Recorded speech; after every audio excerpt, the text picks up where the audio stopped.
अब बात रहा मेरे प्रियो परिस्थिति की। जब परिस्थिति आपके जीवन में आता है, विपरीत परिस्थिति आपके जीवन में आता है, तो आज आपने प्रार्थना किया, आपके जीवन में आज परिस्थिति आना शुरू हुआ, और पहला दिन का जो परिस्थिति था वो लग रहा है कि अरे बाप रे, तो बहुत बड़ा आफत टूट गया है और परमेश्वर मुझे इसमें से निकालना होगा क्योंकि ये परिस्थिति बड़ा है, आपको ऐसा लग रहा है। लेकिन आपने प्रार्थना किया, लेकिन परमेश्वर उसमें से तुरंत आपको नहीं निकाला। दूसरा दिन क्या हुआ, उससे बड़ा परिस्थिति आ गया, आप और दब गए उस परिस्थिति से और प्रार्थना कर रहे हैं, प्रभु हमें निकाल, हमें निकाल। परमेश्वर उसमें से आपको नहीं निकाल रहा, और होते होते और विपरीत परिस्थितियां जो है इतने लग गई कि वो पहाड़ के जैसा हो गया, चट्टान की तरह हो गया, और अब आप समझ गए कि इसमें से मुझे दुनिया की कोई ताकत नहीं निकाल सकती। परमेश्वर उस हद तक जाने देता है, उस हद तक जाने देता है जहां पर हमें ये महसूस हो जाता है, हम ये जान जाते हैं, सच्चाई से वाकिफ हो जाते हैं, हमें कोई भी नहीं निकाल सकता इस परिस्थिति से। और आपको पता है, तब जाके परमेश्वर अपने सामर्थ को प्रकट करता है, तब जाके उसकी महिमा होती है। जितना कठिन से कठिन परिस्थिति हो, उतना ही बड़ी से बड़ी परमेश्वर की महिमा होती है। परमेश्वर कुछ भी करते हैं तो वो बहुत आयत से करते हैं। देखिएगा, पौलुस कलीसिया को सता रहा था, परमेश्वर शांत था। औरतों को घसीट घसीट के मार रहा था, परमेश्वर शांत था। लोगों को मरवा दिया था, स्तिफनुस को मारने के लिए वो साक्षी हुआ। लोगों ने उसके पांव पर कपड़े डाले कि तू मेरा गवाह है और तेरे सहमति से हम ये कर रहे हैं। वो एक आधिकारिक व्यक्ति था, फरीसी भी था, वो रोमी नागरिक भी था, और बहुत अच्छा पद वाला व्यक्ति था, वो उच्च घराने का व्यक्ति था।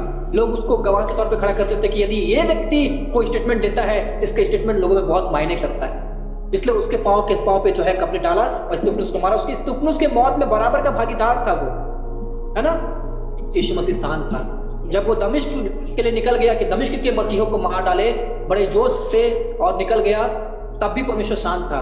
दमिश्क में वो जा रहा है, दमिश्क के लिए जा रहा है, दमिश्क जस्ट पहुंचने के पहले बस अब गेट आने वाला है, फाटक आने वाला है दमिश्क शहर का, और जस्ट वहां पर यीशु मसीह के साथ उसका एनकाउंटर होता है। वहां तक यीशु शांत थे, और वहां पर प्रभु जो है एनकाउंटर करते हैं। बिल्कुल जस्ट वो दमिश्क घुसने वाला है, अभी और भी खून बहेगा, वहां पर एनकाउंटर करते हैं और कहते हैं, हे शाऊल, तू मुझे क्यों सताता है। और यीशु उसकी आंखों को अंधा कर देते हैं। 3 दिन के उपवास में जाता है, 3 साल की ट्रेनिंग में जाता है, उसके बाद परमेश्वर के काम को आरंभ करता है, और ऐसा काम करता है कि वो अपनी कुश्ती को अच्छे से लड़ता है, अपने दौड़ को पूरा कर पाता है। परमेश्वर बढ़ने दिया, उसको बढ़ने दिया। क्यों?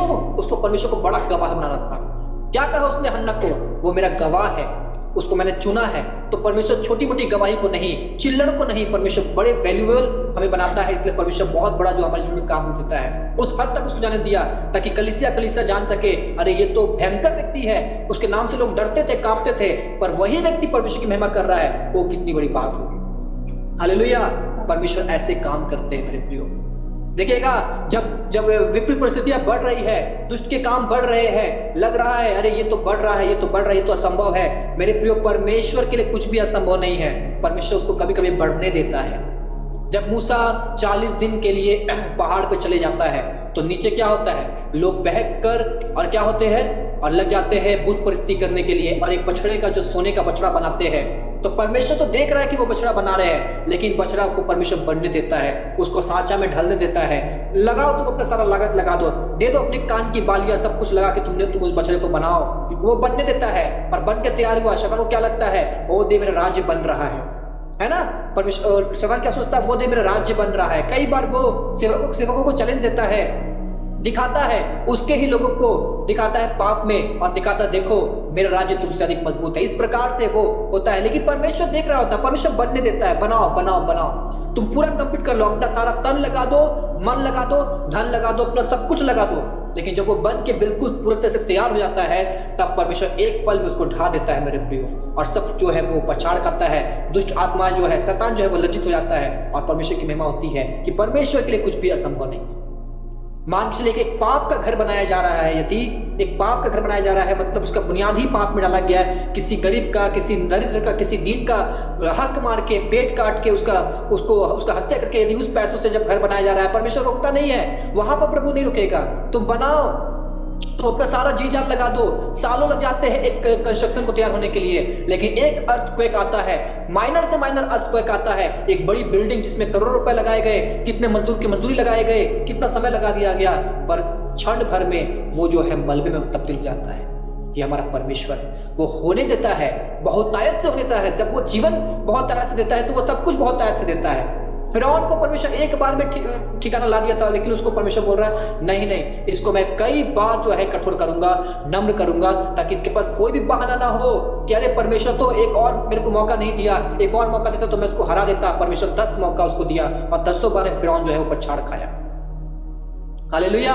इस तरह से परमेश्वर जो है वो काम करते, वो बढ़ने देते हैं। परिस्थितियां जो है वो हमारे जीवन में बढ़ते जाती है और पहाड़ से ऐसी हो जाती है। उसके बाद परमेश्वर आज्ञा देता है, कमांड देता है और वो परिस्थिति एक ही पल में, एक ही बार में वो जो है धराशायी हो जाती है, खत्म हो जाती है।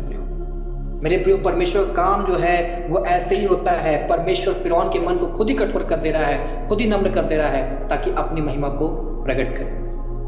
तो जब आप हमारे जीवन में जब कुछ किसी परिस्थिति में यदि परमेश्वर ने हमें डाल दिया है, किसी विपरीत परिस्थिति में परमेश्वर ने हमें डाल दिया है, हम तो निकलने की चाहत कर रहे हैं, लेकिन वो तो और बढ़ते चले जा रहा है। हमें डरने की जरूरत नहीं है, हमें घबराने की जरूरत नहीं है, क्योंकि परमेश्वर कुछ बहुत विशेष कर रहा है।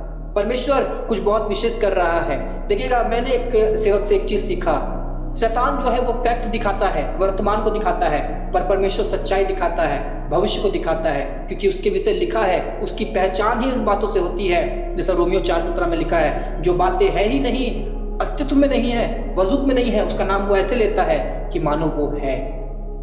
वो है। जब लोग इजराइल लोग युद्ध लड़ने के लिए जाया करते थे, परमेश्वर एक वाणी बोला करता था इजराइलियों को। परमेश्वर ये बोलता था कि जाओ उस देश पर हमला करो, क्योंकि मैंने उसके राजा को, उसकी प्रजा को, सबको मैंने तुम्हारे वश में कर दिया है। अभी जाओ, तुम लड़ोगे, मैं कर दूंगा नहीं। पहले प्रभु बोलता था कि कर दिया है।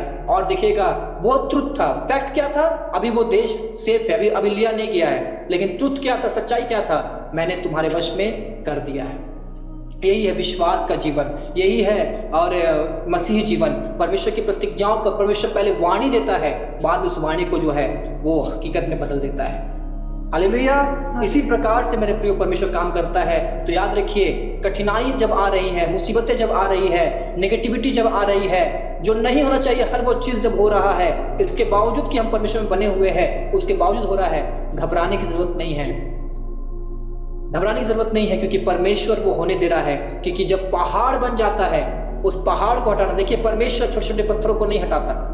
परमेश्वर जो है वो छोटे छोटे पत्थरों को नहीं हटाता। परमेश्वर उस चट्टान को नहीं हटाता जिसको मनुष्य हटा सकता है, लेकिन परमेश्वर उस चट्टान को हटाने में इंटरेस्ट रखता है, विश्वास रखता है, उसको खुशी होती है जिस चट्टान को, जिस पहाड़ को इंसान नहीं हटा सकता। नहीं तो फिर परमेश्वर और इंसान में अंतर कैसे हुआ? यदि परमेश्वर भी वही काम करे जो इंसान कर सके, तो इंसान और परमेश्वर में अंतर कहां से हुआ? परमेश्वर अपने आप को परमेश्वर साबित करने के लिए कठिन से कठिन कामों को हमारे जीवन में होने भी देता है, उन परिस्थिति में हमें जाने भी देता है और उससे हमें निकालता भी है।